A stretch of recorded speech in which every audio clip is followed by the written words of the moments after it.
Morning, everybody. This is Gail with week 2 video, and I hope you guys are all doing okay with our new Halo learning platform. This is about my second class in it, so still learning a lot about it. Um, I hope you guys see that I was able to reassign all of your papers from week 1 to week 2. This does, of course, mean that you're going to have 2 papers due next Wednesday night, but you have extra time to do it. I'm throwing some templates out there for you. I don't have any student example papers yet. Hopefully you guys are going to give me some of those, but I do put out templates so you know how to organize the headers and all of that. I wanted to take a quick look at this week's discussion questions. The first one is on continuous quality improvement processes.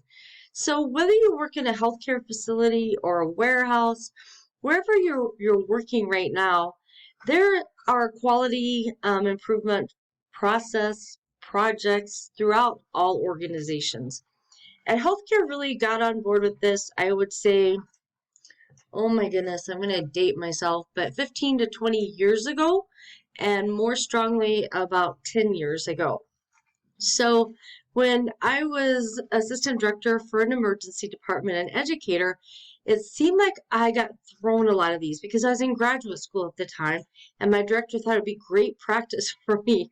So I got thrown a lot of these. And so one example that I participated in, one of my first ones, was working in the emergency department. The nurses would, as soon as a patient came in, if they seemed sickly at all, we would go ahead and start an IV on them. And in that process, when we started the IV, we could draw blood off of that same site.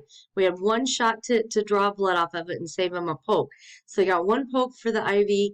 We could get blood off the same site, so one poke for everything. So we got one shot at this.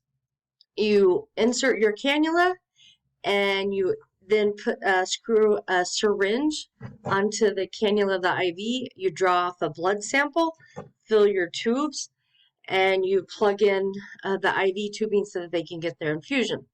So a lot of times if the patient had a fever, we instructed them to go ahead and draw blood cultures. Now, blood cultures, you have to prep the site with betadine and then alcohol. There's other ways to do it now with different cleansing products. But you have to make sure that you're not getting a contaminated blood sample. So the prep of the site was really important. And then also how you drew the blood and filled the tubes. So in our emergency department, the lab was starting to kick back lots of samples. They would say, for example, one of our tubes, our CBC or something, that it was coagulated, that it wouldn't work for their machines. They would say that our blood samples, our blood cultures that we had drawn were contaminated. So what that meant is a delay in results, certainly, because then the lab had to come and they had to poke the patient again, draw the sample, and so they got 2 pokes, and we had to make our providers wait for the patient to be redrawn and then the blood to be ran again. So when you're trying to turn over beds in a busy emergency department, any delay like that causes a lot of problems. So we had to fix this. So we went about training or starting a quality improvement process to kind of find out what the steps were along the line that nurses took when they drew blood off the IV line at an IV start, and how they were prepping the site for blood cultures. We watched several of them. We asked lab to watch several of them and got some feedback about what we needed to do differently. So then we had an education course, and everybody loved that because everybody thought they knew what they were doing and it wasn't their fault, but something was going on. So we all went through an education course. Then they all had to be checked off again on this skill with their competencies. That took some time. And then we went back and we tracked how many contaminated blood cultures we were getting, how many coagulated tubes we were getting, how many redraws from the lab. And we could show then lab that our performance was improving significantly with the actions that we were taking. So at first we tracked this at about every 1 week to make sure that what we were doing was right. Then we went to every 1 month. And then we went quarterly just to continuously check up on it because it was such an important thing. We thought it was important also to keep checking back on it because ED staff turnover was high at that time. We had some nurses certainly that had been there 20, 30 years, but we had a lot of new nurses coming in and trying out the ED, finding out they didn't like it, and flipping over to another unit or just quitting. So I was training probably 10 new nurses a month. So we had to keep checking up on this. It wasn't just a quality improvement that we could stop. So that's kind of my story on a continuous quality improvement process. There's many others within healthcare. You guys are going to actually be writing a paper about that this week. I want to touch on that question. And then DQ2, consider how your organization prioritizes the use of its resources. So if you work in healthcare administration already, you know that resources are not boundless. It's not like our Congress right now who's spending trillions of dollars and going to try to increase our debt limit. That doesn't happen with hospitals. They have a certain amount of money that they can spend. They then allocate a certain amount of dollars to each unit, depending on the types of expenses they usually have for equipment, the number of staff members they have to pay for salaries, the number of maybe providers that they need to provide, continuing medical education or nurses continuing education units for that year. So there's all sorts of things that go into each unit's budget. So every year, if you're a healthcare administrator, you're going to have to turn in a budget to your supervisor, to your manager. And the rule of thumb to that is plan ahead. Know what equipment you're going to need to buy for the next year. You always want to have that in your budget. Not very often can you go to administration above you, you're on administration, but above you, and say, hey, I forgot that I'm going to need a new pulse oximeter or a new ventilator or something. Because often that money is already spent. And what you will have to do instead is go to another unit and find out if they had any dollars left over from their budget that they could donate to you. So you want to be very encompassing in your budget to allow for everything and maybe a little bit of a buffer too. So not saying that you're fudging, but knowing that unexpected expenses do come up and you may want a little buffer in there. So prioritizing resources is part of that budgeting process, and that's really what I wanted to speak to. You can add your own flair to this discussion question. It should be aimed at healthcare organizations, but if you don't work in a healthcare organization right now, I'm totally okay with you educating us on how resources are fixed and how you handle them in other organizations. I have students that work as managers of warehouses. They may be clinic managers. They may not even be working right now. They may be full-time students. You may rely on your past jobs. But do the best you can with this. And then we have a paper due this week addressing issues in healthcare.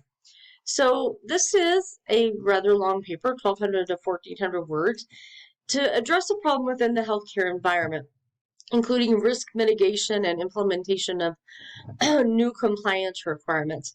So it's going to ask you to establish a problem. And this could be a real problem where you work in a healthcare industry, or if you don't, then please come up with a hypothetical one related to healthcare. So if I was going to find something timely, COVID was a brand new thing, a brand new problem for healthcare organizations to handle. And that would be one that we could even talk through here. So describe how you would go about establishing that a potential concern is a problem. Well, when COVID came up, we were starting to hear it spread from China to Europe to the US, and we were starting to get higher cases on the East Coast, and then it spread west. You could kind of see the light of the train coming at you. So at that time, people were starting to discuss their COVID protocols. How are we going to protect our people?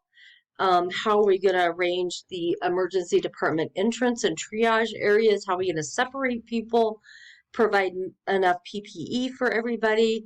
What's our plan for ICU and emergency department overload, things like that?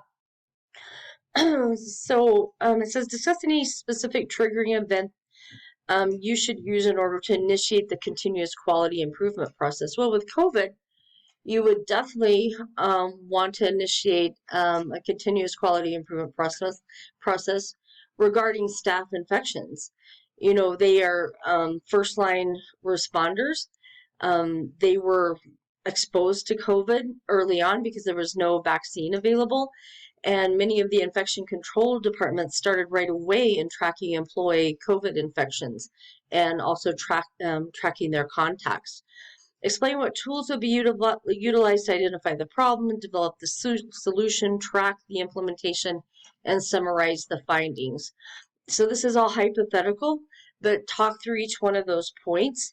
And I would put each one of these numbers as a header, you know, APA, 7th edition, levels of headers. Put one of these as a header, and at each one of them, if it has a list of things that you're doing, then also put those as a header. It's so much easier to grade. You'll get a higher grade if I can see where you're answering the question on each one of these. So go through all those. Once you've established that the identified concern is an issue worth addressing, discuss how you would go about prioritizing this problem. Guys, cut it out. Sorry, dogs are starting off and fighting over their food. Stop. About prioritizing this problem compared to other problems. Well, you know, when COVID came along, it was, I can't think what season, if it was, it probably was flu season when it started coming over here, and pneumonia season. And that's usually a time where we're tracking flus and pneumonias in the hospital and the type of organisms that we're getting.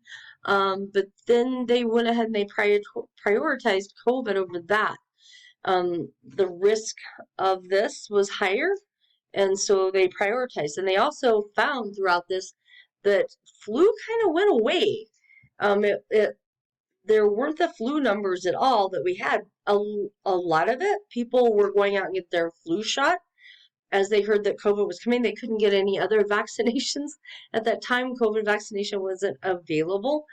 The other thing is people were masking up, they were washing their hands, they were keeping their distance. So flu wasn't a big deal that season.